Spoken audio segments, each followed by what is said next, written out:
Ja, da bilela baserretara. Beraz, futbol taldea Aston Villa.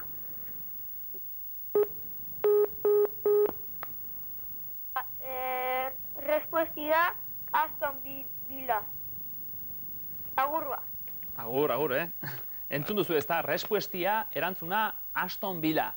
Bai, baserritarra tos, etzekien non zeuden beren astoak, eta irudimena erabili behar zen noski, astoen bila, astoaren bila zebilen, baina noski irudimena erabiliz, Aston Villa, honako talde hau bai, hasieran ez nizuen esan, nongoa zen talde hori, tira gero ere ez, baina Euskal Herrikoa etzela, estatu mailako ere etzela, noski Birminghamgoa da,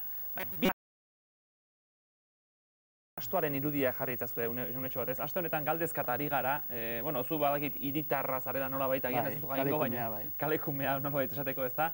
Horain txekusiko dituzue astoaren irudiak, astoa lurrean, nahiko normala izaten da, ez da? Euskeraz zuk horri nola esango zenioke? Baina bueltaka da bilela edo, nazka egiten edo horrela, ez da? Astokeria. Astokeria. Ez da zu astekerik. Gu galdetu genizuen... Astokeri bada esan dudana, ez da? Gu galdetu genizuen, jendeak deitu du eskertzekoa da, baina argitu oso jende gutxik argitu digu, Dena den oraintxe, bere alaxe kontatuko dizuet.